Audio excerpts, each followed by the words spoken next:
여호수아 1장 6절에서 9절까지 말씀입니다. 여호수아 1장 6절에서 9절 말씀인데요. 5절 말씀이니까 제가 한 절 여러분이 한 절 서로 교독해서 읽고 마지막 절은 함께 읽도록 하겠습니다. 성경 없으신 분들은 스크린을 참고해 주시면 좋겠습니다. 강하고 담대하라. 너는 내가 그들의 조상에게 맹세하여 그들에게 주리라 한 땅을 이 백성에게 차지하게 하리라.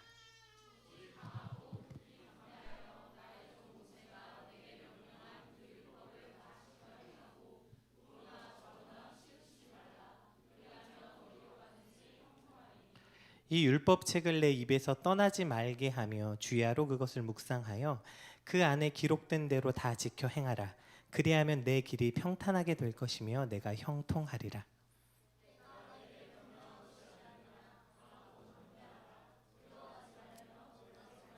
내가 어디로 가든지 내 하나님 여호와가 너와 함께 하느니라 하시니라. 아멘. 4절이었군요. 제가 오늘 사실 본문이 좀 길어가지고 중간에 잘랐더니 4절이었네요. 오늘 우리가 읽은 이 짧은 4절에 지금 반복돼서 나오는 단어가 하나 있죠. 뭐예요? 강하고 담대하라. 강하고 담대하라. 자, 강하고 담대하라는 말은 어떤 사람한테 하는 말일까요? 어떤 사람이죠? 9절 한번 읽어볼게요. 9절 시작. 내가 내게 명령한 것이 아니냐. 강하고 담대하라. 두려워하지 말며 놀라지 말라. 자, 그러면 이 상태가 어떤 상태일까요? 이 사람이 지금 두려워하고 놀라서 떨고 있는 상태다. 이것을 알 수 있게 되겠죠. 오늘 우리가 읽은 본문은 여호수아라는 본문이에요. 여호수아 잘 아시죠? 모세 다음 지도자가 됐던 사람이에요. 그러니까 이 여호수아 1장에 그러니까 시작하자마자 이런 일이 일어난 거예요. 그러니까 여호수아 입장에서는 갑자기 지도자가 없어졌어요. 모세라는 지도자가 없어졌죠. 그러니까 이 상황이 너무 당황스럽고 놀랍고 두려워하고 있었기 때문에 하나님은 두려워하지 말라, 강하고 담대하라 이런 말씀을 계속 주시는 것입니다. 여러분들 성경을 읽다 보면 이렇게 강하고 담대하라 이런 얘기, 두려워하지 말라 이런 얘기 굉장히 많이 나오죠. 몇 번이나 나오는 것 같으세요? 성경에 이와 같은 맥락의 이야기가 두려워하지 말라라는 정확한 워딩은 아니어도 이 맥락이 몇 번 정도 나올까요? 벌써 들어보신 적 있죠? 이게 365번 나온다. 이게 물론 이제 그 번역과 해석에 따라 다를 수 있는데 365번이 나온다고 해석하는 신학자들이 있어요. 그래서 이게 365 인간이 맨날 두려워하기 때문에 365일 매일매일 이 말씀을 들어야 두려움을 이길 수 있다고 해석하기도 해요. 또 다른 사실 주류의 많은 신학자들은 그건 너무 억측이다. 한 150번에서 200번 정도 나온다. 보통 이렇게 해석하기도 하는데요. 어쨌든 그게 200번이든 365번이든 뭘까요? 단일 주제로 성경에 이렇게 자주 등장하는 주제는 거의 존재하지 않습니다. 그러니까 성경은 이 두려움의 문제를 매우 심각하게 다루고 있다는 거예요. 그러니까 그냥 너 두려워하지 마 이 말이 야 왜 그렇게 기죽어 사냐, 어깨 좀 펴고 당당하게 살아, 세상아 덤벼라 이런 기계 있게 살아라 이런 정도의 문제가 아니라는 거예요. 성경에서 이 두려움이란 문제는 매우 심각한 문제입니다. 자, 이 두려움이란 단어가 어디 처음 등장했을까요? 성경 중에 두려움이란 단어가 어디에 처음 등장했을까? 당연히 창세기겠죠. 성경 처음은 창세기니까 무조건 처음에 다 창세기에 등장하겠죠. 창세기 3장 10절 한번 읽어볼게요. 자, 이제 아담이 선악과를 먹었어요. 그리고 하나님이 아담아 불렀더니 이런 일이 일어납니다. 읽어볼게요. 시작. 이르되 내가 동산에서 하나님의 소리를 듣고 내가 벗었으므로 두려워하여 숨었나이다. 이게 성경에서 나오는 두려워하다는 첫 번째 단어예요. 아담과 하와가 하나님이 금하신 유일한 일, 선악과를 먹고 나서 제일 먼저 한 일이 뭐예요? 두려워하는 거라고요. 그러니까 여러분 이 두려움이라는 건요, 인간이 타락한 이후에 처음 등장한 거예요.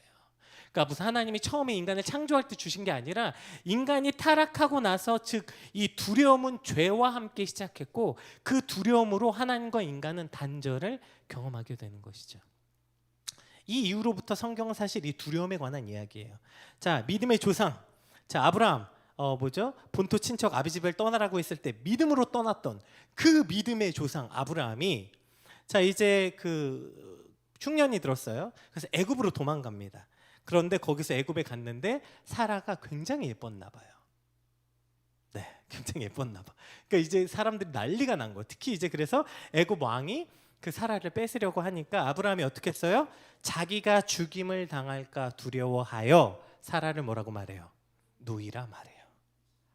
자기가 죽을까봐 두려움이. 아니 그 믿음의 사람 아브라함이 믿음의 조상이 어떻게 아니 자기 아내 여러분 네? 어떻게 생각하세요? 이런 남편. 게다가 여러분 한 번일까요? 두 번이에요. 두 번. 그 똑같은 일을 두 번이나 합니다. 자기가 죽을까봐 아내를 팔아먹어요. 다른 남자한테 보낸다고요. 다른 남자의 아내로 보냈다는 거. 아내로 이렇게 보냈다고요. 자, 그 다음에 하나님이 아브라함에게 아들을 주시겠다 약속하셨어요. 그런데 아들이 안 생겨. 그러니까 그 아들이 없고 이제 나는 나이가 많이 먹고 이러다가 내가 결국 아들 없이 죽는 어떡하나. 이 두려움이 아브라함 때 생기고 결국 그 두려움 때문에 어떻게 했죠? 이스마엘을 낳게 됐죠. 네. 하나님의 뜻과 다른 일들을 하게 됐고요. 그 다음에 자 이스마엘 낳은 것까지는 그렇다 칩시다. 그랬는데 이제 이삭을 낳았어. 근데 이제 이삭이 돌쯤 됐는데 이스마엘이 이삭을 놀리고 괴롭히는 거야. 그거 보니까 야 이러다가 저거 나중에 내 이삭이 잘못되면 어떡하지? 또 두려움이 생겼어요. 그랬더니 자기가 낳은 아들인 이스마엘을 어떻게 했어요? 내쫓았다고요. 그래서 많은 분들이 아직도 이 문제가 중동정제의 원인이라고 아직도 말하죠. 결국 여러분 두려움은요 온전하게 판단하지 못하게 해요. 그래서 사기꾼들이 지금도 스미싱 주 원인 두 개죠. 두렵게 하는 거. 갑자기 아빠 살려줘 전화 끊고. 그 뭔가 두려움이 우리 안에 들면 온전한 판단을 하지 못하게 하거나 욕심을 주게 하죠. 여러분 사실 지금도 마찬가지죠. 우리가 멀쩡히 신앙생활 잘하고 멀쩡히 교회 잘 다니다가 갑자기 이상해지는 경우들이 있어요. 갑자기 왜 저런 판단을 했지? 저 믿음 좋던 애가 왜 그렇게 됐지? 언제 그런 일들을 하게 되냐면 우리가 하루하루 하나님의 말씀 안에서 예배하면서 잘 살다가 갑자기 이런 두려움이 생기는 거죠. 아 이대로 안 되겠다. 야 이제 연말이 다가오는데 내가 올해 이룬 게 뭐가 있지? 야 내 통장을 봤는데 내가 가진 게 뭐가 있지? 야 미래를 보니까 내 친구들은 벌써 뭐 이것도 해놓고 저것도 해놨는데 야 나는 어떡하지? 어떠한 이 두려움이 들 때 하나님의 뜻과 전혀 반대되는 판단을 하게 된다는 거예요. 또 두려움이 성경에서 주로 등장하는 사건들이 있는데 오늘 본문도 그 맥락이에요. 주로 언제 또 두려움이 문제가 생기냐면 하나님의 부르심 앞에 문제가 생겨요. 하나님이 모세를 부릅니다. 그럴 때 모세가 어떻게 해요? 아 대단해요. 이 형은 정말 대단한 형이야. 리더야. 하나님한테 끝까지 못 간다 그래요. 끝까지. 하나님이 설득하고 기적 보여주고 사실 우리가 기드온도 그랬잖아. 못 간다고 하잖아. 그래 기드온은 그거 양털 한번 했다가 반대로 한번 하면 가잖아. 와 이 형은 그 정도로 못 가. 못 가. 나 못 가요. 못 가요. 지팡이 집어 못 가. 말 못해요. 아론 보내주고 계속 못 간대. 아니 하나님 내가 애굽 왕자할 때 힘있고 젊었을 때 그때도 못한 일을 80 넘어서 지금 남의 일이나 하고 있는 남의 양이나 치고 있는 내가 그걸 어떻게 해요? 그 두려움 때문에 못한다는 거예요. 여러분 오늘 여호수아 오늘 읽은 본문도 마찬가지죠. 여호수아 말씀도 마찬가지고 기드온을 부를 때 큰 용사여 못해. 증거를 보여달래. 여러분 기드온 모세 여호수아뿐 아니라 성경에 등장하는 많은 사사들이 또 대부분의 선지자들 역시 못 간다 그래. 못 간다. 하나님이 가라. 못 간대. 거기 가라. 못 간다. 왜요? 두려우니까. 내가 이걸 어떻게 하냐는 거예요. 여러분 지금 이해가 되세요?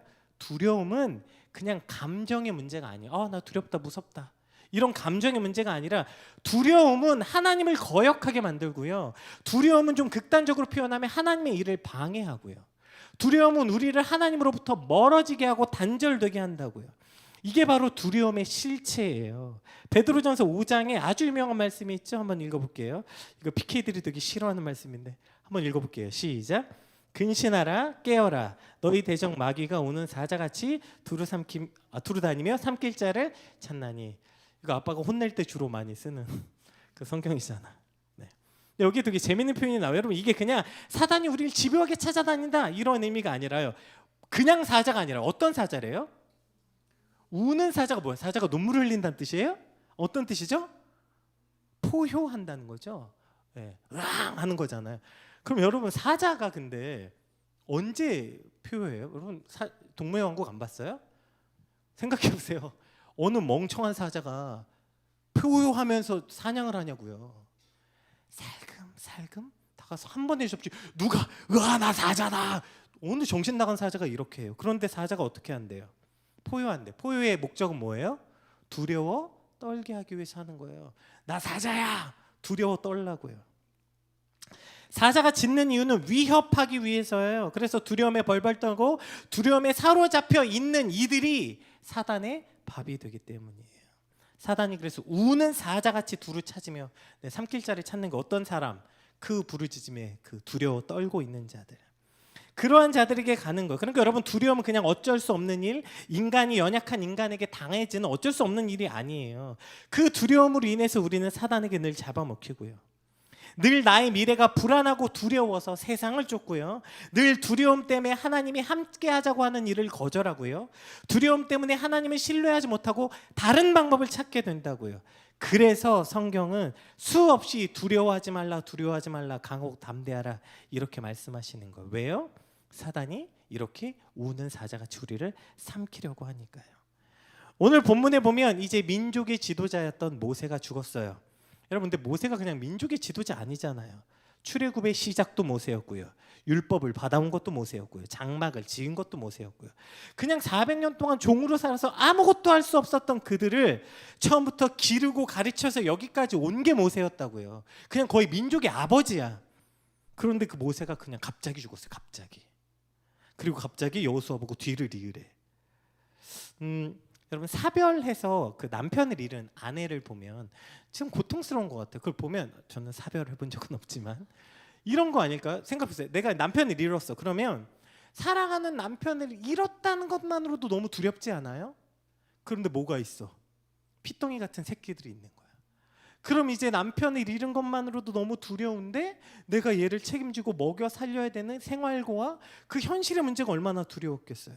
오늘 여호수아가 딱 이랬을 것 같아요. 나의 아버지 모세가 죽은 것도 너무 두려운데 그런데 이제 한 가정도 아니고 이 민족을 책임져야 돼요. 이걸 내가 어떻게 하나? 그렇게 두려움에 떨고 있을 때 주신 말씀이 오늘 본문이에요. 우리 9절 한번 다시 읽어볼게요. 시작. 내가 내게 명령한 것이 아니냐? 강하고 담대하라. 두려워하지 말며 놀라지 말라. 내가 어디로 가든지 내 하나님 여호와가 너와 함께하느니라 하시니라. 자, 여러분 이게 어떻게 들리세요? 하나님의 음성이 야, 너 얼마나 두렵니? 너 얼마나 힘드니? 괜찮다. 그리고 내가 너와 함께 있다. 내가 너와 함께 해줄 거니까 걱정 마라. 이렇게 들리십니까? 이 얘기가?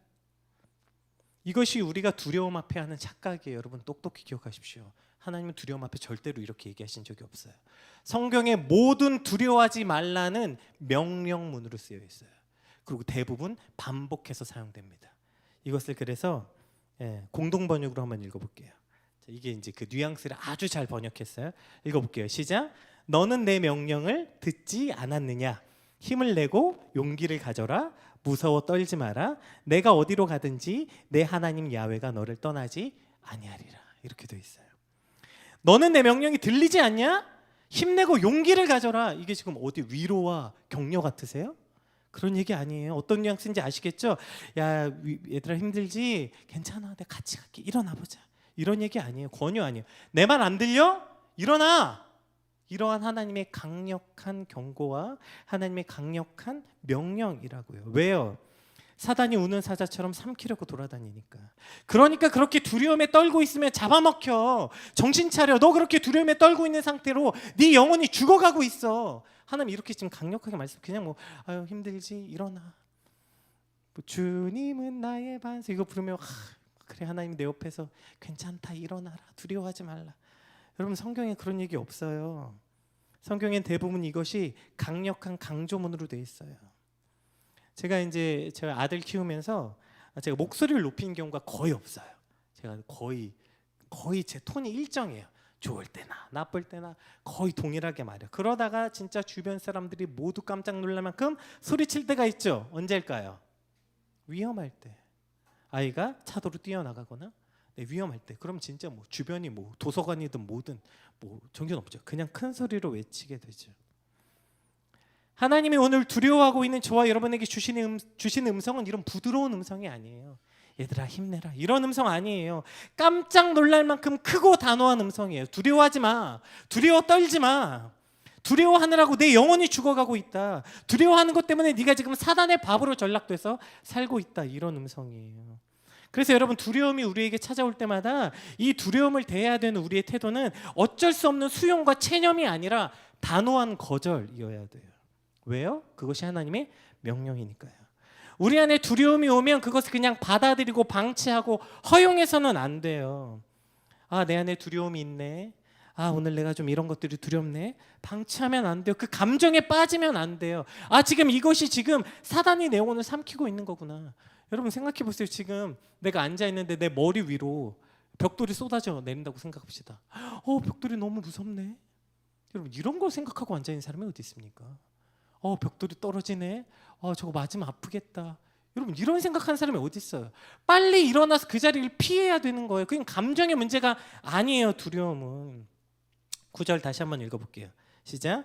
내가 내게 명령한 것이 아니냐. 강하고 담대하라. 두려워하지 말며 놀라지 말라. 내가 어디로 가든지 내 하나님 여호와가 너와 함께하느니라 하시니라. 아멘. 오늘 이 말씀이 오늘 저와 여러분에게 찾아오는 그 수많은 두려움을 거절하게 되는 밤이 되시길 주님의 이름으로 축복합니다. 여러분 두려움을 그냥 허용하지 마세요. 그냥 두렵다. 내가 오늘 걱정이 많다. 허용하면 안 되는 거예요. 그건 그런 문제가 아니라고요. 오늘 본문의 여호수아가 두려워한 이유가 뭘까요? 그럼 우리가 언제 두려움을 느끼게 되는가? 그 두려움의 본질을 한번 조금 더 생각해 봅시다. 상황 때문일까요? 여호수아가 갑자기 모세는 죽고 갑자기 민족의 지도자는 없고 여러분 이래서 지금 여호수아가 두려워한다고 생각하세요? 아니에요. 언제 두려웠냐면 그걸 내가 해야 된다고 자각하는 순간 두려운 거예요.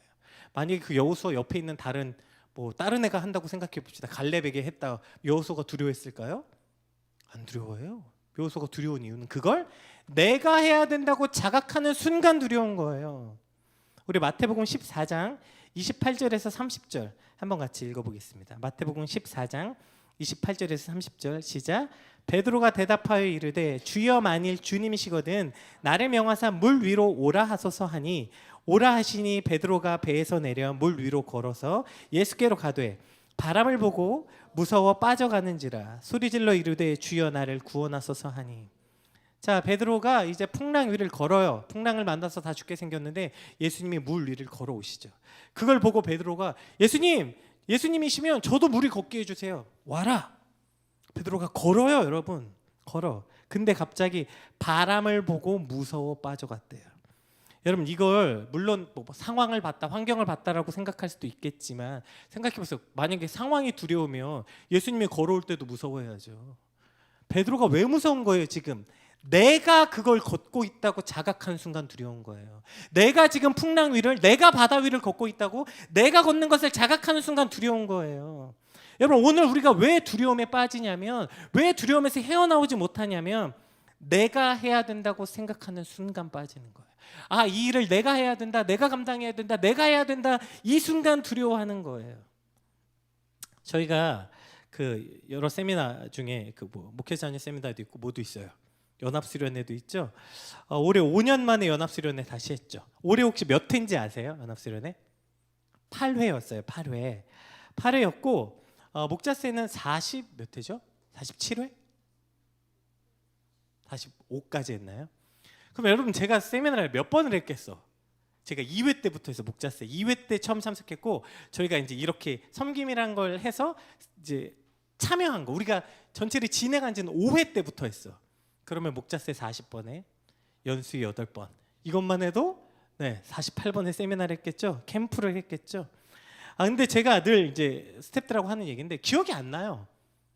그 전에 지난 작년에 세미나 어땠지? 기억이 안 나.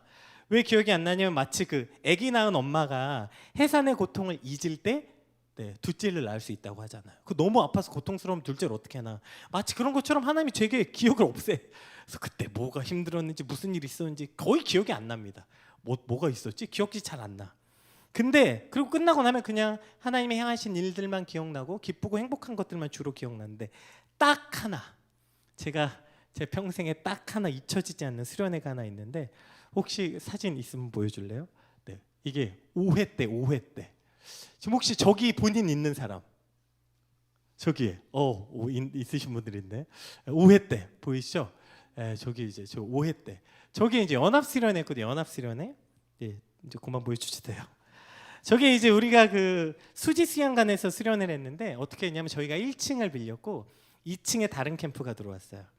첫째 날 이제 연수회 해보신 분 아시겠지만 제가 거의 작업복 입고 있잖아. 시작한 날 막 추리닝 입고 막 지거 타고 막 이날도 뭐 정신 없었어. 뭐 세팅하고 뭐 음향 세팅하고 막 어쩌고 저쩌고 막 하고 있는데 아직도 기억나. 제가 바깥에 근데 그 캠프는 되게 인원은 비슷했고 강사진도 비슷했는데 거기 뭔가 되게 체계적이더라고. 보니까 바깥에 돌아오는 길에 포스터를 붙이는 거야. 그래서 야 저런 것도 해야 되는구나.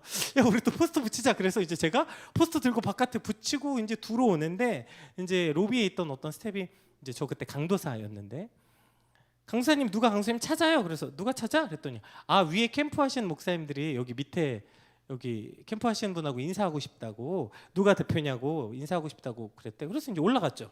이제 올라가서 이제 보니까 스텝이 엄청 많아. 그래서 이제 제 2차 주차에서 올라왔습니다. 그랬더니 이제 위아래로 저를 왜냐면 제가 작업복을 입고 있었고 어쨌든 위아래로 훑어보더니 어쨌든 이제 갔어요. 어느 이제 사무실에 갔는데 한 3-4분의 목사님들이 계시더라고요. 그래서 이제 안녕하세요. 저 이제 밑에 연합수련회 진행하는 이제 요양 강사다 이랬더니 아 반갑다고 그러더니 그럼 여기 이제 대표 목사님 언제 오시냐. 그래서 한참 무슨 말이지 생각하다가 저희 그거 없고 이제 제가 대표인데요. 근데 저를 한참을 위아래로 쳐다보더니 그때 한 분이 했던 일이 잊혀지지가 않아요. 강사님 되게 겁도 없네요. 이렇게 얘기하셨어요. 아니 어떻게 이걸 강도사가 혼자 해요? 이게 겁도 없네. 무슨 일 생기면 어떡하려고요? 이분 되게 겁도 없네. 근데 저게 이거 1회도 아니고 2회도 아니고 몇 회였다고요? 5회. 이미 5년을 했어. 또 그 말을 듣고 내려오는데 생각해 보니까 그러네. 저분은 이거 한다고 막 스텝이 저렇게 많고 뭐 대표 무슨 뭐 목사님이 한 5명이나 있어. 근데 나는 나하고 맨날 우리 PK 스텝들하고 야 이걸 어떻게 했지? 근데 갑자기 두려운 마음이 들더라고요. 와 그러네. 야 이걸 내가 어떻게 한 거지? 내가 이걸 어떻게 한 거지? 이런 두려움이 이제 생겼어요. 그날 밤에 이제 일이 터졌어요. 그날 밤에 참석했던 어떤 친구가 교회를 처음 나왔어. 친구 따라서 교회를 처음 와봤대. 근데 수련회로 온 거야. 근데 걔가 밤에 씻고 친구하고 장난치고 뛰어오다가 넘어졌어요.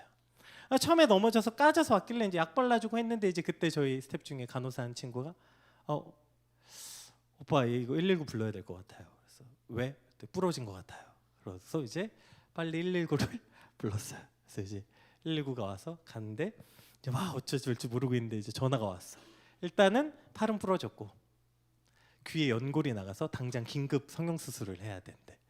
그래서 이제 수술을 해야 되는데 이거 안 되고 성형 수술을 해야 돼서 성형 수술 그 의사가 또 나와야 된대. 그래서 이거 막 어떻게 저떻게 하다 일단 어떻게 하냐. 그래서 어떻게 저떻게 했다 일단 그래서 일단 그 병원 쫓아간 스태프한테 빨리 가서 이제 제가 제 카드를 주고 어떻게 빨리 해. 그 어떻게 일단 치료해. 그렇게 하고 이제 집에 왔어요. 집에 왔대. 이제 돌아왔는데 다들 이제 막 걱정하고 염려하는데 그래도 이제 뭐 어떻게 진행돼야 되니까 다 그냥 들어 잤지. 저 혼자 이제 그 아직 주차장에 차에 이제 방에 들어갈 수도 없어. 그렇다고 뭐 어디 갈 데도 없잖아. 부리지 기도할 데도 없어. 차 밖에 차에 혼자 앉아가지고 이제 내가 이제 막 눈앞이 막막하고 하나님 내가 이걸 왜 해가지고 왜 이거 내가 안 한다 그랬는데 이거 나 왜 시켜가지고 이게 뭔가 별의별 생각이 다 드는 거야. 근데 또 가만히 있으니까 괜히 또 검색해봤는데 검색해봤더니 그렇게 해서 뭐 수술비가 뭐 700이 나왔다 800이 나왔다. 참고로 이때 제가 결혼한 지 1달 반밖에 안 됐어요. 제 아내가 제 사형을 처음 따라온 거야. 여기를 그 이제 결혼한 지는 1달 반밖에 안 됐지. 야 이거 내 아내가 질려서 도망가면 어떡하나. 이 카드를 어떻게 해야 되나 뭐 별의별 생각이 이제 막 다 들고 어쨌든 그렇게 밤새서 차에 있고 한숨도 못 자고 다음 날이 시작됐어요. 뭐 이때 되게 유명한 강사님들이 많이 왔어요. 그리고 뭐 강사님들 와가지고 밥 먹자 어쩌자 뭐 밥도 먹고 했는데 기억도 하나도 안 나. 근데 한 5시 반쯤 됐나 이제 저녁 식사를 막 하고 있는데 그 친구가 깁스를 하고 귀에 이만한 붕대를 메고 들어오는 거야. 그래서 아직도 기억나. 걔가 들어오는데 이제 제가 미친 사람처럼 갑자기 울고 울고 같이 있던 스태프들도 막 울고 왜 왔냐니까 이제 다치고 수술했는데 갈 데도 없고 그냥 여기가 오고 싶다 그랬대. 아니, 교회를 처음 온 애가 그거 다 부러져가지고 여기로 오고 싶대. 그거 부러져가지고 여기 수술하고 여기로 오고 싶대. 그래서 와서 그 친구는 다음 날까지 여전히 그 깁스하고 잘 뛰고 놀다 갔어요. 제가 이 날이 기억나는 건 이거 있어요. 하나님이 그 수련의 날을 통해서 제가 선명하게 말씀하셨던 것 같았어요. 왜 너가 그동안 기억이 안 났는 줄 알아? 네가 한 게 아니라서야.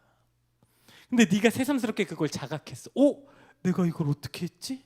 그런 순간 두려움이 오는 순간 하나님이 어떻게 했어요? 네가 해봐. 그럼 네가 해봐. 물론 하나님 그렇게 악당은 아니시겠지만 저에게 그걸 깨닫게 하시려고 했겠죠. 그때부터 제가 철저히 더욱더 깨달았어요. 그때가 벌써 7년 전이란 말이에요. 그 이후부터 제 모든 캠프 모든 사역들 뭐 할 때마다 목사님 이거 큰일 났어요 할 때마다 이제 제가 늘 그냥 그래 기도해보자. 그럼 이제 어느 때는 저 답답한 양반 저거 진짜 저 지금 난리가 나는데 저런 소리 하나. 제가 여러분 답답한 양반이라서 그런 게 아니라요. 여러분보다 누구보다 제 마음은 훨씬 더 분주한데 그럼에도 불구하고 제가 이걸 철저히 배웠기 때문이에요. 왜 우리가 두려움에 빠지냐면 그것을 내가 하고 있다, 내가 해야 된다 자각하는 순간 빠지는 거예요. 아까 봤잖아요. 두려움이 어떻게 된다고요? 하나님 앞에 숨고 세상의 방법을 찾고 하나님의 말씀을 의지하지 못하고 순종하지 못하고 사단의 먹잇감이 된다고 했잖아요. 그 두려움은 내가 이것을 해야 된다, 내가 내 인생을 내가 이것을 어떻게 해야 된다, 이 상황을 내가 어떻게 해야 된다라고 자각하는 순간 빠지는 거예요. 여러분 오늘 무엇이 여러분을 두렵게 합니까? 지금 여러분이 처해 있는 환경이, 미래가 뭘 여러분을 두렵게 해요? 그걸 내가 감당해야 돼. 이걸 내가 어떻게 감당하지? 이걸 내가 어떻게 해결하지?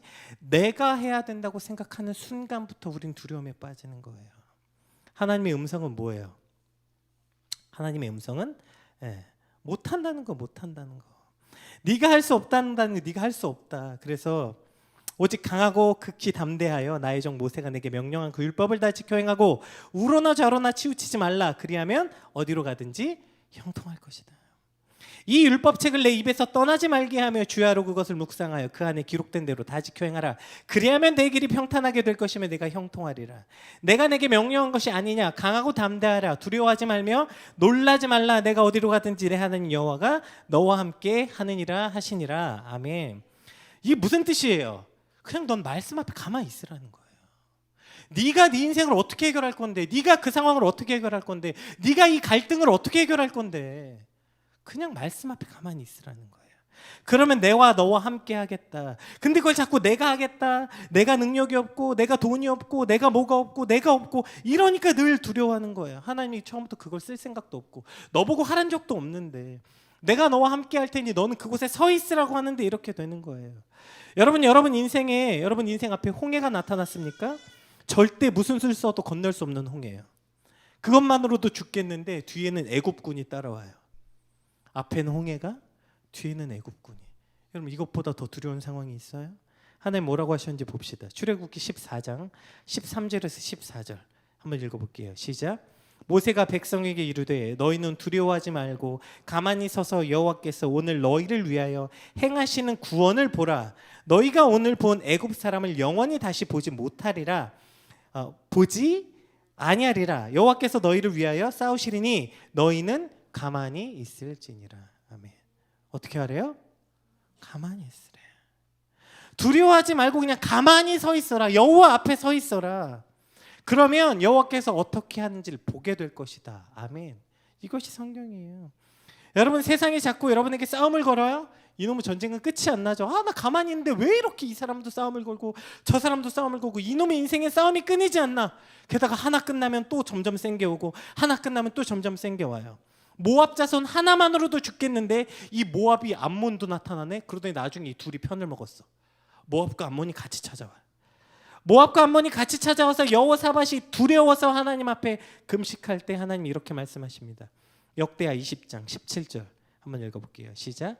이 전쟁에는 너희가 싸울 것이 없나니 대열을 이루고 서서 너희와 함께한 여호와가 구원하는 것을 보라.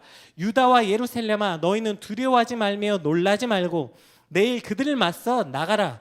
여호와가 너희와 함께하리라 하셨으니라. 아멘. 너희는 싸울 것이 없고 그냥 어떻게 하래요? 대열을 이루고 여호와가 뭘 하는지 보래요. 여러분, 이 전쟁은 너희가 싸울 것이 없으니 서서 여호와의 구원을 보라는 거예요. 이 두려움의 실체는 사실은요, 자꾸 내가 뭘 해야 된다, 내가 해야 된다, 이것을 착각하게 될 때 여러분, 우리를 두렵게 한다니까요.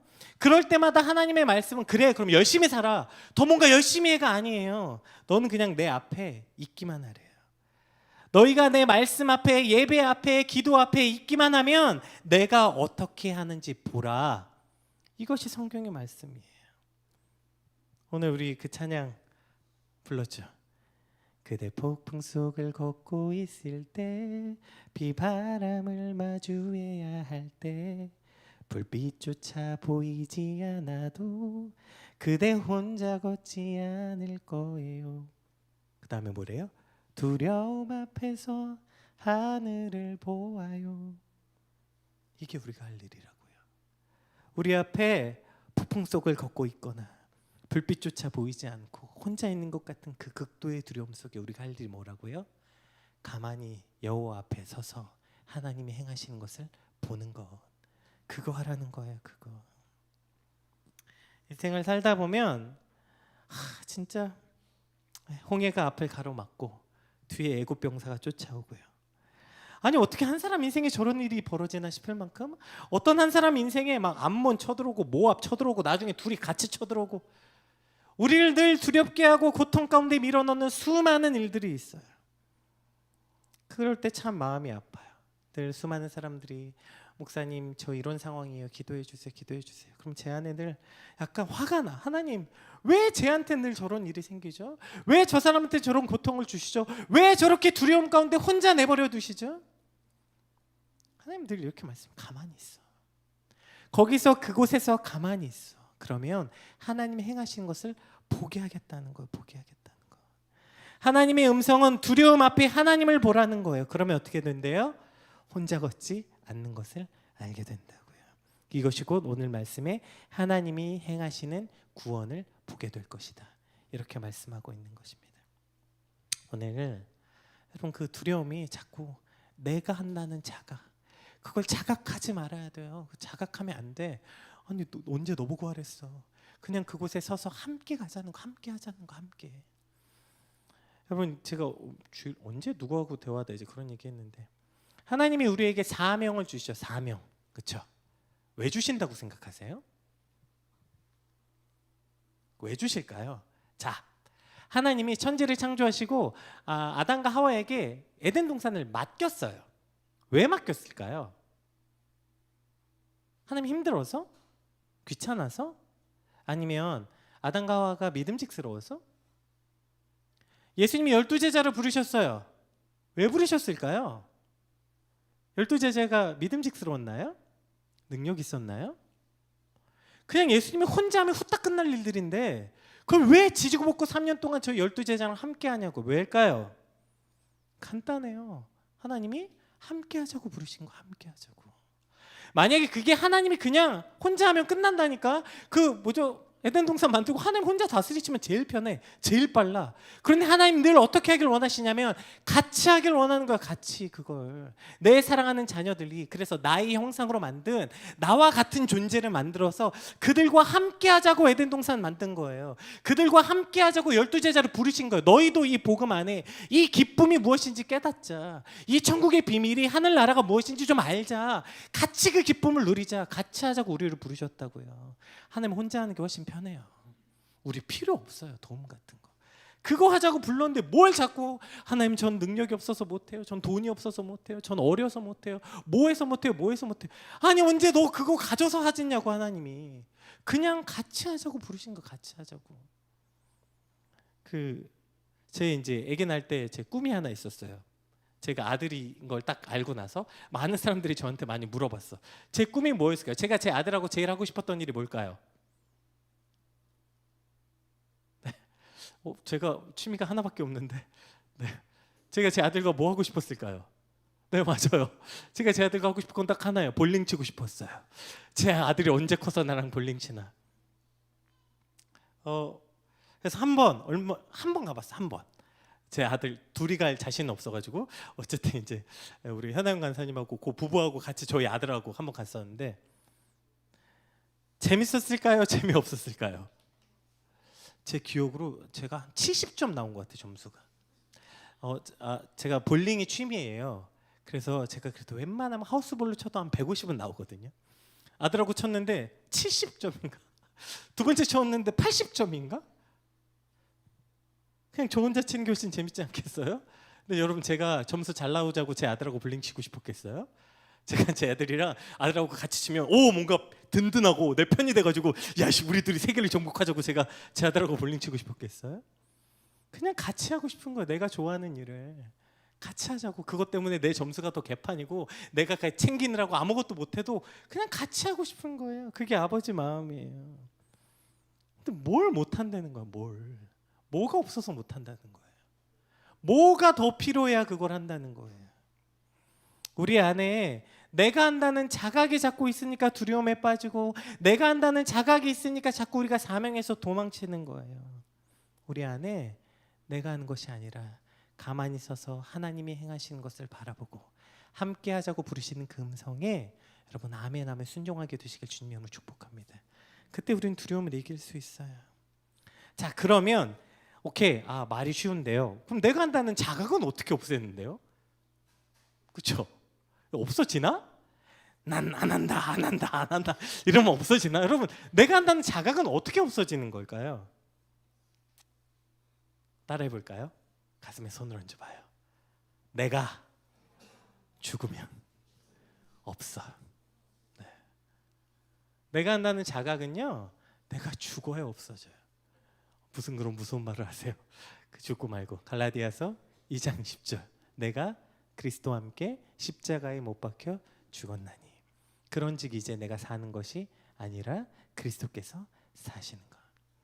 여러분, 우리 안에 자꾸 왜 두려움인지 아세요? 그 두려움의 자각의 그런 본질이 뭐냐면, 여러분 생각해 보세요. 여러분 미래 생각하면 희망차요? 깜깜해요? 여러분의 통장을 보니까 희망차요? 깜깜해요? 여러분 깜깜한데 통장 보니까 깜깜한데 굶어 죽을 것 때문에 두려우세요? 굶어 죽을 것 때문에 두렵지 않잖아. 결국 여러분 그 두려움의 실체 뭔지 아세요? 내가 하고 싶은 대로 못 할까 봐요. 내가 원하는 대로 못 살고, 내가 사고 싶은 걸 못 사고, 내가 하고 싶은 대로 못 할까 봐 두려운 거예요. 두려움의 실체는 그냥 그 상황과 환경이 두려운 게 아니라 그 상황과 환경을 내가 마음대로 하지 못할 것 같아서, 내가 원하는 내 인생, 내가 하고 싶은 대로 살지 못할 것 같아서 두려운 거예요. 결국에 그 자각은 어디서 오냐면, 내가 죽어야 내가 원하는 거, 내 욕심, 내 욕망.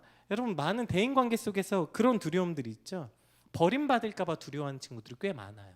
제가 요즘에 특히 이제 대인관계 못하는 사람들이 그런 그 두려움이 굉장히 많다고 하더라고요. 저 사람이 날 미워하면 어떡하지? 저 사람이 날 싫어하면 어떡하지? 저 사람들이 날 이상하게 생각하면 어떡하지? 이거 왜 두려울까요?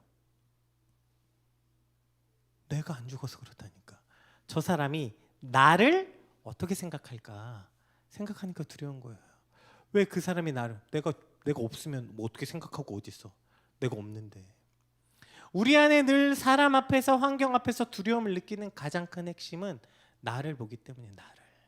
내가 살아있고, 내가 원하는 것, 내가 어떻게 보일까, 내 욕심과 욕망이 죽지 않는 여러분 두려움은 사라지지 않아요. 제가 아까 스미싱의 두 가지 뭐예요? 두렵게 하거나 욕심을 자극하거나. 이 두 가지 없으면 여러분 아무도 사기 안 당합니다. 왜 우리가 사기 당하냐면 두려움에 잘못된 판단을 하거나 욕심에 눈이 멀거나. 여러분 동일해요. 이게 우리가 왜 자꾸 사단에게 휘둘리고 왜 두려움 가운데 빠지냐면 이 두 가지 중에 하나예요. 뭘까요? 우리가 이 고통 가운데서 자꾸 몸부림칠 때마다 자꾸 뭐가 생각나냐면 두렵거나, 혹은 그것을 내 마음대로 하지 못할까 봐, 내 생각대로 하지 못할까 봐, 그것에서 우리 안에 불안함이 있기 때문이죠. 내가 죽으면 우리 안에 그 두려움을 이길 수 있는 거예요. 자꾸 그것이 내 마음대로 안 되면 어떡하지? 내 마음대로 안 되면 어떡하지? 자꾸 이런 것 때문에 두려운 거예요. 여러분 취업 준비하고 계실 때 두렵죠? 안 두려워? 내가 취업이 안 되면 어떡하지? 내일 뭐 먹고 살지? 안 두려우세요? 안 두려우면 오늘 설교를 여러분 안 들으셔도 돼요. 안 들으셨다면 안 들으셔도 돼요. 왜 두렵냐면 내 미래가 내 마음대로 안 될까 봐요. 여러분 하나님이 그동안 여러분 인도하신 거 안 믿으세요? 믿으시죠? 내일도 인도하실 거 믿으시죠? 근데 왜 두렵냐면 내 마음대로 안 될까 봐. 나의 내일이 내 꿈과 내 소망과 내 마음대로 안 될까 봐. 아기 낳은 왜 이제 아기 낳고 뭐죠? 아기 키우면서 엄마가 갖는 큰 두려움이 뭐예요? 내가 이제 여자로서 인생을 포기해야 될까 봐. 낳지도 않았으면서 하지. 그리고 내가 내 마음대로 내 인생이 안 될까 봐. 아기 때문에 내 인생을 결혼도 마찬가지죠. 결혼 앞에 왜 두려워해요? 결혼해서 이제 내가 내 마음대로 못 할까 봐. 못하는 거 맞아요. 네, 못해요. 네, 못하는 거 맞는데 결국에 우리 안에서 두려움의 실체는요, 결국에 내 욕심, 내 생각, 내 욕망이 죽지 않으면 않을수록 훨씬 더 두려워요. 그런데 하나님 앞에 내 생각, 내 계획, 내 욕심 다 내려놓으면 뭐가 두려워? 내가 없는데, 죽었는데.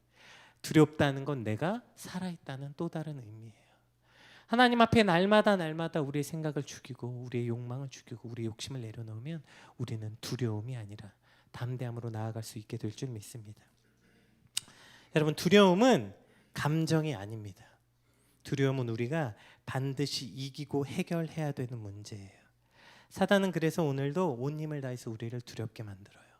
그 두려움 때문에 우리가 잘못된 판단을 하고, 두려움 때문에 하나님을 떠나고, 두려움 때문에 세상을 의지하고, 두려움 때문에 우리의 그 죄악들, 욕망들이 더 부추기도록 만듭니다. 그러면 오늘 우리가 할 일은 온 힘을 다해서 그 두려움을 거절하는 거예요. 어떻게? 오늘 뭐래요? 말씀 이제 마지막 봅시다. 어떻게 하래요? 우리 6절부터 다시 한번 읽어볼게요. 시작. 강하고 담대하라. 너는 내가 그들의 조상에게 맹세하여 그들에게 주리라 한 땅을 이 백성에게 차지하게 하리라. 오직 강하고 극히 담대하여 나의 종 모세가 내게 명령한 그 율법을 다 지켜 행하고 우로나 좌로나 치우치지 말라. 그리하며 어디로 가든지 형통하리니 이 율법책을 내 입에서 떠나지 말게 하며 주야로 그것을 묵상하여 그 안에 기록된 대로 다 지켜 행하라. 그리하면 내 길이 평탄하게 될 것이며 내가 형통하리라. 이렇게까지 말했는데도 또 두려워하니 뭐래요? 9절 시작. 내가 내게 명령한 것이 아니냐? 강하고 담대하라. 두려워하지 말며 놀라지 말라. 내가 어디로 가든지 내 하나님 여호와가 너와 함께 하시느니라. 아멘. 그 두려움 가운데서 내가 하는 것 아니고요. 그저 하나님 앞에 서 있으면 하나님이 행하시는 그 일을 보게 될 것입니다. 여러분 앞에 그 수많은 두려움들, 전쟁들, 그 앞에 내가 어떻게 이걸 해결하지? 내가 어떻게 싸워 이기지? 여러분 절대로 못 싸워요. 자각하는 순간 넘어지는 거예요. 여러분의 내일, 여러분이 노력하면 해결됩니까? 우리 여기 10대 친구들이 있는데 미안해, 꿈을 꺾는 건 아니지만 열심히 산다고 인생이 잘 되지 않아요. 열심히 살지 말란 말 아니야. 나중에 또 얘기하자 이거. 여러분 열심히 안 살아보셨어요? 열심히 산다고 인생 해결돼요? 노력한다고 해결돼요? 우리 여기 지금 귀여운 애기들 뛰어다니죠. 자기 애를 열심히 안 키우고 싶은 부모가 어디 있어요? 열심히 키우면 애가 잘 돼요? 말 같지도 않은 소리죠. 여러분 열심히 키우면 사고로부터 애를 지킬 수 있어요? 열심히 키우면 병으로부터 아이를 지킬 수 있어요? 열심히 하는 것은 아무것도 할 수 없어요. 그래서 뭘 하는 거예요? 하나님 앞에 서서 하나님이 행하시는 걸 보는 거예요. 그럴 때 우리는 두려움이 아니라 강하고 담대할 수 있고요. 우리 안에 그 자각, 내가 하고 있다는 자각이 없으려면 더 나아가서 날마다 십자가 앞에 죽어야 돼요. 내 생각, 내 욕심, 그게 커지면 커질수록 내 두려움이 커지는 거를 빨리 깨달으세요. 갑자기 어느 날 두려움이 커져요?